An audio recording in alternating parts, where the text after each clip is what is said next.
மாமி, வேலையெல்லாம் முடிஞ்சுதா? ஆ முடிஞ்சிருச்சு வேலையெல்லாம். கதையை கேட்டிங்களா மாமி? என்ன கதை?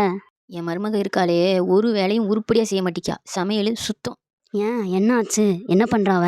புளிக்குழம்பு வச்சா சாம்பார் மாதிரி இருக்கு, சாம்பார் வச்சா ரசம் மாதிரி இருக்கு, ரசம் வச்சா சுடுதண்ணி மாதிரி இருக்கும். அவளை வச்சுக்கிட்டு நான் படுற பாடு இருக்கே. பாத்திரமாவது கழுவாளா? கழுவா கழுவா. அவள் சாப்பிட்ட பாத்திரத்தை மட்டும் கழுவி வச்சுட்டு போவா. உன் பையன் இதெல்லாம் கேட்க மாட்டானா? என் மகன் தானே, அதெல்லாம் நல்லா கேட்பான்.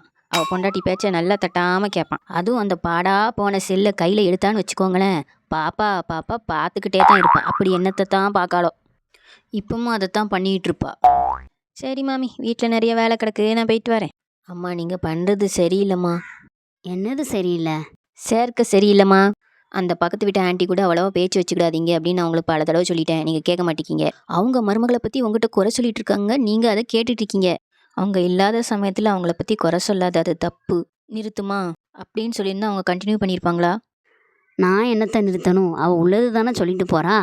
இது ஆவறதுக்கு இல்லைம்மா, பார்த்துக்கோங்க. அடுத்தவங்களை பற்றி உங்கள்கிட்ட வந்து குறை சொன்னாங்கன்னா கண்டிப்பாக உங்களை பற்றியும் மற்றவங்ககிட்ட குறை சொல்லுவாங்க. Be careful.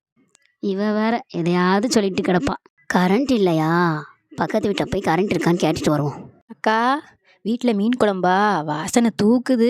மீன் குழம்புன்னு சொன்ன உடனே ஞாபகம் வருதுக்கா, நம்ம எதிர்த்த வீட்டு மாமி இருக்காங்கல்ல, அவங்க வீட்டு சுத்தமாகவே வச்சுக்க மாட்டேங்காங்கக்கா. ஒரே வாடை. அன்னைக்கு மீன் குழம்பு வச்சுருப்பாங்க போல. வீட்டை நல்லா துப்புரவாக வைக்க வேண்டாம், ஊர்க்கதை மட்டும் நல்லா உட்காந்து கேட்பாங்க. அடி பாவி, அப்போனா என் பொண்ணு கரெக்டாக தான் சொல்லியிருக்கா.